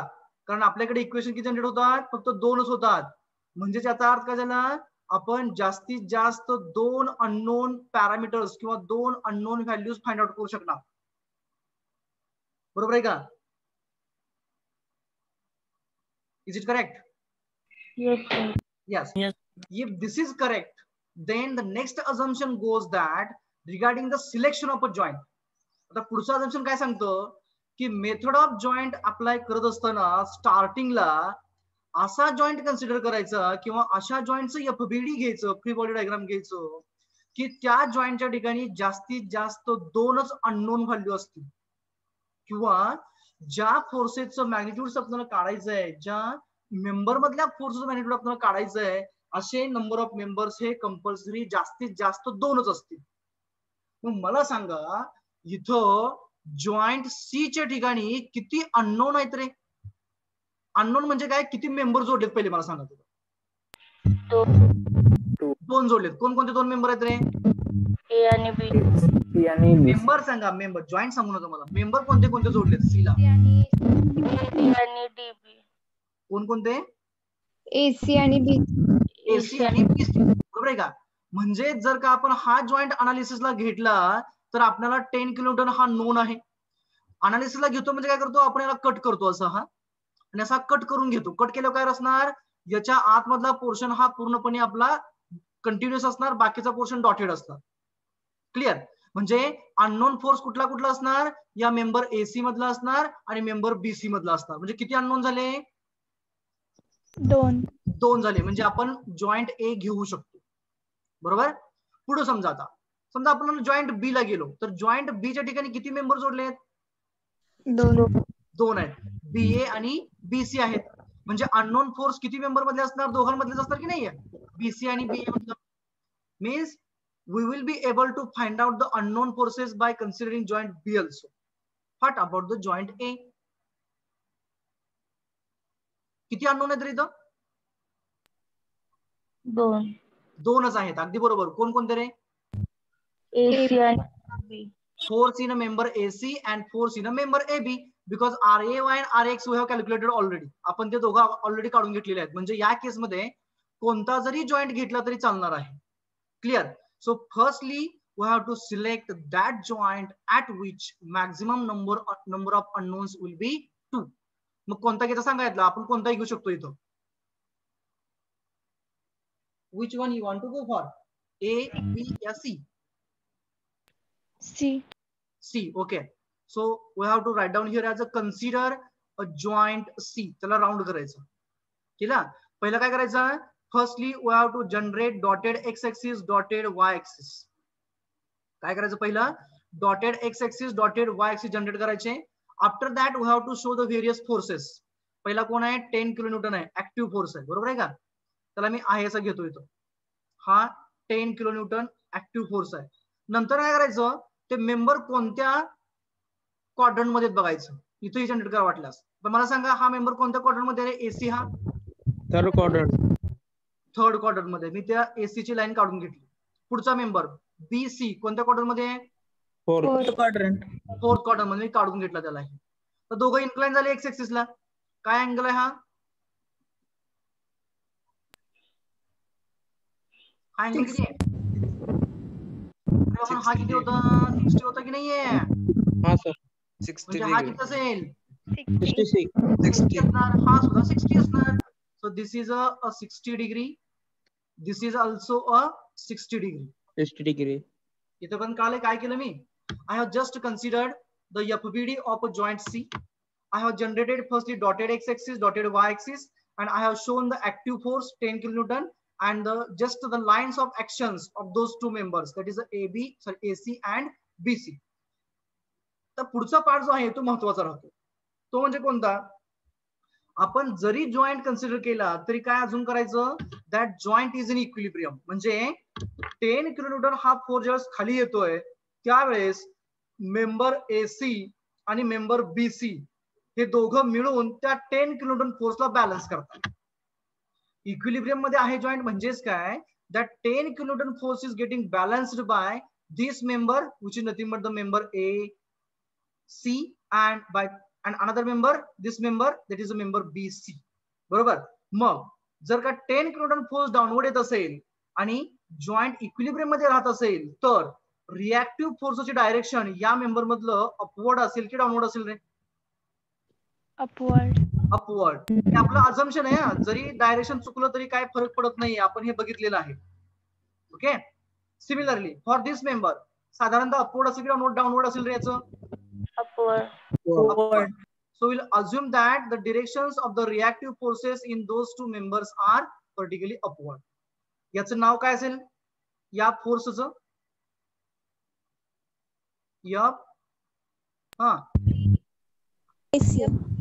FCA. बरोबर का? C हा joint आणि जोडलाय कुठं ए ला, सो FCA झाला. तसंच याचं नाव काय असेल? FCB असेल. बरोबर. आता आपल्याला पुढे जाऊन काय करायचं आहे, आपल्याला अनालिसिस करायचं आहे. म्हणजे काय करायचं आहे, we have to find out FCA and FCB. आपल्याकडे FCA and FCB find out करण्यासाठी आपल्याला काय करावं लागणार आहे, we will be required to apply the conditions of equilibrium. Okay. मग कंडिशन्स ऑफ इक्विलिब्रियम आपण इथे कोणत्या वापरू शकतोय? which conditions of equilibrium will be able to apply? Summation fx is equal to 0 and fy is equal to 0. Summation fx and summation fy. Okay. So which one you want to go for firstly? Fy. Summation fy. Okay. So go for summation fy is equals to 0. तर या केस मध्ये जर का आपण व्यवस्थित बघितलं तर हा मेंबर इन्क्लाइन आहे, हा मेंबर इन्क्लाइन आहे, 10 किलोमीटर व्हर्टिकल आहे. याचा एक्स कंपोनेंट हा राईट साइडला असेल. बरोबर. याचा एक्स कंपोनेंट हा लेफ्ट साइडला असेल. याचा वाय कंपोनेंट व्हर्टिकली अपवर्ड असेल. याचाही वाय कंपोनेंट व्हर्टिकली अपवर्ड. बरोबर. मग मला सांगा समेशन fy काय येईल आता? -10. हा पुढं plus FCAY plus FCA sine of angle. म्हणजे काय अँगल त्याचा? स्टार्ट आहे. बरोबर का? डायरेक्टली मी घेतला FCY, डायरेक्टली आम्ही घेतलेला आहे. हा FCA sin 60 झाला. हा पुढचा बोला. Plus FCB sin 60. So we'll write here plus FCB sin sin 60 of 60 is equals to 0. कारण इक्विलिब्रियम ला आहे. Put up the values. -10 किंवा 10 मी राईट साइडला घेऊन टाकतो डायरेक्टली तिकडच्या बाजूला. ओके. सो काय येईल तिथं आता? FCA sin 60. FCA sin 60 plus FCB sin 60 is equals to plus 10 येईल. इकडे मायनस इकडे गेलं काय होईल? 10 होईल, प्लस होईल. दोघांमधनं sin 60 कॉमन निघेल. बरोबर आहे का? Yes sir. So take down that sin 60 as a common. So sin 60 in bracket FCA Plus FCB plus FCB is equals to 10. So FCA plus FCB is equals to काय होईल आता? 10 divided by sin 60 होईल. sin 60. So 10 by sin 60 किती होतं ते? 11.54 11.547. बरोबर आहे का? Kilo Newton. Equation number 1 we will treat. कारण दोन्ही अननोन आहेत CA आणि CB. Okay. Now the next we will go for summation fx. Now tell me summation fx. कोण येईल? हा एक येईल एक्स कंपोनेंट CA चा राईट साइडला चाललाय. प्लस की मायनस? plus FCA cos 60. हा. What about component of CB? minus FCB FCB cos 60 is equals to 0. So FCA cos of 60 is equals to, मी याला इकडे घेतो हा, काय होईल FCB FCB cos 60 प्लस होईल, बरोबर आहे का? इकडे तो मायनस तिकडे गेला प्लस झालं, कॅन्सल काय होईल रे? cos 60. Cos 60. cos 60 cos 60 cos 60 will cancel to each other. So what else remain? FCA equal to FCB. FCA is equals to FCB. म्हणजे आपल्याला काय कळलं की CA आणि CB या दोघांचं मॅग्निट्यूड सुद्धा कसं आहे? सेम आहे, आणि ते सेम असायलाच पाहिजे आहे. का बरं सेम असायला पाहिजे रे? बिकॉज इथला जो अँगल आहे कसा आहे? सेम आहे, 60 डिग्री 60 डिग्री, म्हणजे दोन्हीकडे जाणार लोड सुद्धा कसा पाहिजे आहे? सेम असायला पाहिजे आहे. Okay, now we will analyse that, we will try to find out the magnitude of that. तर बोला कसं काढायचं मॅग्निट्यूड मध्ये? ते सी आणि CB चं इक्वेशन 1 मध्ये टाकायचं. इक्वेशन 1 मध्ये ठेवायचं. इक्वेशन 1 मध्ये ठेवून टाका त्याला. So put in equation 1. So equation 1 implies, सांगा CA ठेवतो मी, सॉरी CA रिप्लेस करतो CB ने. सो काय येईल ते? CA ऐवजी CB आला, FCB plus FCB is equals to 11.547. That is 2 times FCB is equals to 11.547. That is FCB is equals to how much? 5.77.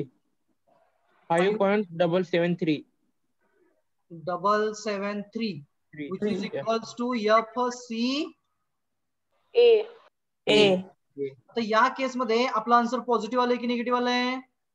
Positive. म्हणजे अजून केलेलं डिरेक्शन कसं आहे आपलं? करेक्ट आहे. आता ज्या वेळेस आपलं अजून केलेलं डिरेक्शन करेक्ट येईल त्यावेळेस ते डिरेक्शन आहे तसं आपल्या मेन डायग्राम मध्ये दाखवून द्यायचं. तर मेन डायग्राम कुठे आपली? इथं आहे, बरोबर आहे का? तर इथं मला सांगा, CA चं डिरेक्शन आपण अपवर्ड घेतलं होतं, आहे तसं दाखवायचं होतं, CA अपवर्ड, बरोबर? इथं अपवर्ड दाखवला की लगेच डाऊनवर्ड दाखवायचं, इक्वल आणि अपोजिट. लक्षात आलं काय केलं मी? ते डिरेक्शन CA चं बरोबर आलं तर अपवर्ड होतं, इथं जेवढा फोर्स तेवढाच खाली असणार, लगेच डाऊनवर्ड केला. आता मेंबर कॉम्प्रेशन की टेन्शन? कॉम्प्रेशन. लगेच compression. Okay, similarly for CB आपण कसं घेतलं होतं? फोर्स जॉईंट C च्या ठिकाणी अपवर्ड घेतलं होतं, डायरेक्शन. लगेच डाऊन B च्या ठिकाणी कसं येणार? डाऊनवर्ड दाखवायचं, मेंबर अंडर कॉम्प्रेशन. आणि ते काय करायचं? पुन्हा एकदा आपण जिथं आन्सर काढली की नाही त्या आन्सरच्या तिथं ब्रॅकेट मध्ये लिहून टाकायचं. So here also we have to write the FCA and FCB as a compressive. म्हणजे काय करायचं? इथं फक्त ब्रॅकेट मध्ये C लिहायचं आणि राऊंड करायचं. म्हणजे काय झालं? ते they are compressive in compression. Okay, कळाले सर्वांना? Yes, sir. नाव आता आपल्याला कोणकोणता फोर्स कळाला? याच्यामधला कळाला म्हणजे इथलाही कळाला, इथलाही कळाला. याच्यामधला फोर्स कळाला म्हणजे आपल्याला इथंही फोर्स समजला, इथंही फोर्स समजला. तर राहिला कुठला शिल्लक रे? AB मधला शिल्लक राहिला. So which joint you want to go for? A घ्यायचा की B घ्यायचा तुमच्याप्रमाणे? हा, A घ्यायचा. गो फॉर A. कन्सिडर करायला लागेल पटकीना. Consider a joint A. So पहिला काय करायचं? Dotted X axis, dotted Y axis. हे नेहमी डॉटेड X आणि Y काढायचे, म्हणजे काय होतं की जम्बलिंग होत नाहीये. तर A च्या ठिकाणी मला सांगा कोणकोणत्या पद्धतीचे फोर्सेस आणि रिएक्शन इथली वरती होती, बरोबर आहे का? RAY. This was RAY. किती होतं रे हे? 5. ओके, आणि RX तर 0च होती, त्याच्यामुळे काय प्रश्नच नाही त्याचा. RX is equal to 0. Members आपले मी वेगळा कलर घेतो जरा थोडासा. So one of the member is a horizontal, बरोबर आहे ना? हॉरिझॉन्टल होता का? बरोबर आहे का? बघा, चेक करा. Yes, sir. Yes, sir. आणि दुसरा कसा होता? इन्क्लाइन होता इथं असा. Is it correct? Yes, sir. Angle Yes, sir. between them is Yes. 60 degree.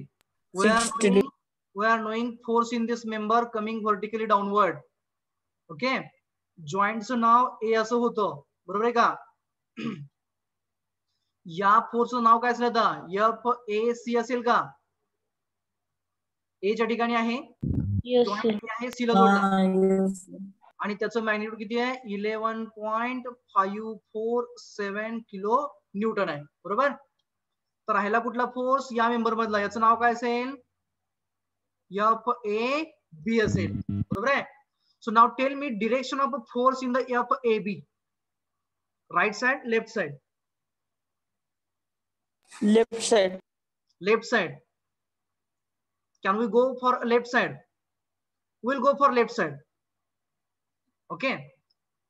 Now we have to find out the FAB by applying conditions of equilibrium, that is summation fx, summation fy0 and a summation fx0. जर का summation fy0 घेतला तर त्याच्यामध्ये AB येणार आहे का रे? नाही. नाही, म्हणजे समेशन fy घेऊन काय फायदा नाही. जर का तुम्ही समेशन fy घेतला तर plus RAY minus FAC sine 60 येईल, त्याचं मॅग्निट्यूड 0.0012 असं काहीतरी येईल. Means 0 point something is there, that is the 0. म्हणजेच समेशन FY0 आहे, म्हणजे जॉइंट तुमचा इक्विलिब्रियम मध्ये आहे. काढलेली व्हॅल्यू तुम्ही जी आहे 11.54 ती बरोबर आहे. Okay, so this will be it's x component now. So we'll go for directly summation fx0. Fx equal to 0. Now tell me summation fx, which forces? Minus FAB. Minus FAB. हाँ, Minus FAC. Minus फक्त FAC येईल का? cos 60. Cos 60. Cos 60 येणार, कारण तो incline आहे. Is equals to 0. So that is minus FAB is equals to plus FAC cos of 60. इकडे गेलं प्लस झालं, बरोबर. So minus FAB is equals to FAC is 11.547 cos of 60. So FAB is equals to 5.773. 5.773. 5.774 kilo Newton. Answer negative आहे, आपलं लक्षात ठेवा बरं का. आन्सर निगेटिव्ह आहे कारण इकडे मायनस साइन होतं. तर आन्सर निगेटिव्ह आहे म्हणजे याचा अर्थ काय झाला रे? Direction wrong आहे. रॉंग आहे, म्हणजे लेफ्ट साइडला घेतलेलं डायरेक्शन आपलं चुकीचं आहे. कसं असणार करेक्ट? राईट साइडला. करेक्ट डायरेक्शन कसं करायचं? मोठा एरो काढायचा, करेक्ट वाला हा मोठा आहे, त्याच्यावरती टिक मारायची करेक्ट वाली, बरोबर.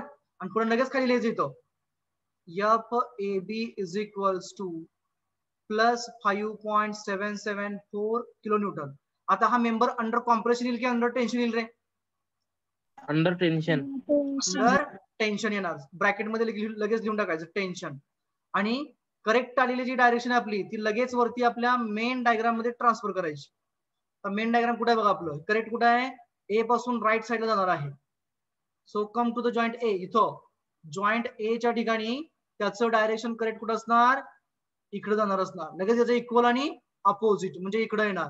Member under tension, isn't it? आता सर्व मेंबर मधले फोर्सेस कळाले का आपल्याला? Yes sir. यस. आता जर का तुम्ही हा जॉइंट बी जरी घेतला तरी तुमचं समेशन FY आणि समेशन FX हे नियर टू द 0 येतं. म्हणजेच मेथड ऑफ जॉइंट मध्ये आपल्याला सर्व जॉइंट्स कन्सिडर करण्याची काही गरज नाहीये. n नंबर ऑफ जॉइंट्स असतील तर n-1 नंबर ऑफ जॉइंटचं अनालिसिस केलं की आपल्याला सर्व फोर्सेस, सर्व मेंबर मधला फोर्स हा मिळणार आहे. Clear? Is it clear? Yes, sir. Yes sir. At the last, what we used to what we need to do is that we have to prepare the force table. The force table मध्ये काय करायचं असतंय तर we have to mention the members and forces. पहिला काय येणार column? Serial number. तो तुम्ही भरा नंतर ना. सिरियल नंबर, त्यानंतर ना मेंबर, त्यानंतर ना नेक्स्ट कॉलम येतो तो फोर्स आणि लास्ट कॉलम येतो तो नेचर. मी नेचर साठी n असं लिहितो. नेचर म्हणजे काय की कॉम्प्रेसिव्ह आहे की टेन्साइल आहे. Nature is nothing but the compressive nature आहे की टेन्साइल नेचर आहे, त्याला आपण n असं म्हणणार आहे. तर मला सांगा सिरियल नंबर 1 मध्ये कुठला मेंबर घ्यायचा पहिला सांगा, तुमच्या प्रमाणे जाऊया. फर्स्ट मेंबर AB घेऊया. Yes sir. ओके, AB किती होता फोर्स त्याच्यातला? 5.774 नेचर टेन्साइल की कॉम्प्रेसिव्ह 110. टेन्साइल. सो टी लिहायचं तिथं. हा झाला पहिला. सेकंड मेंबर सांगा. बीसी फोर्स किती होता? 5.773. बीसी 5.77 5.773. Yes, sir. 11.547. ए नाही रे 5 नसेल. 11. नाही काहीतरी चुकवलं रे तुम्ही. अरे सर हा 74च होता. हा इक्विलेटरल आहे सर. नाही असू दे ना. इक्विलेटरल आपलं कुठेतरी रॉंग झालेलं आहे. ते सर कॅल्क्युलेट 4च येते ती 5.774 येते. इथे 5.77 येत आहे. याचा कॉस 60 किती येतो रे? अरे इथं चुकलं आपलं हे ए बी इथं चुकलं काय तर लक्षात काय 11 लिहिले आपण इथं. हे इथं आपण 11 लिहिला इथं. लक्षात काय इथं तिथं किती येणार? 5.77 येणार इथं. त्याचा कॉस 60 किती येत होता? 887. किती येतो हा? 2.887. 2.887 किलोन्यूटन. बघा एक छोटीशी मिस्टेक. आपण फक्त व्हॅल्यू चेंज केली. आपण इथून व्हॅल्यू घेतली दिसते. ती व्हॅल्यू 5 पॉईंट पाहिजे होती. आपण 11 घेतला. त्याच्यामुळे एवढं चुकलं आपलं ते. So this is nothing but the 2.887. 2.8 sir A B येणार तो. ए बी येणार सर. ए बी आहे का तो? हा. Just a minute. I would like to scratch it so no confusion will be there. हा आता सांगा ए बी किती आला आपला? 2.887 आणि बी सी किती आला? 774. ए बी आला, बी सी आला. आता पुढचं कुठला आहे? AC. ए सी. हा ए सी किती आहे? 5.774. नेचर दोघांचं कॉम्प्रेशन. बरोबर. Yes sir. Then reaction RB. Sorry serial number 4 असणार इथं. Just a minute. Serial number 4. हा रिएक्शन आरबी किती होती? 5. नेचर मध्ये डॅश येणार. रिएक्शन आहे. ओके. देन दुसरी रिएक्शन कुठली होती आपली? आर ए वाय किती होती? R A Y reaction. बोला आर ए वाय किती होतं? R A Y is also a 5 nature dash. And what else remain lastly? RAX. RAX is the 0. So nature is a dash. So this is nothing but the force table which is required to be generated at the end of the example. Okay. Understood? Yes sir. Yes, sir. Okay. So today we'll stop over here and tomorrow we'll discuss the another examples of the method of the joints and then we'll start for the method of sections. Okay. Thank you for patience listening.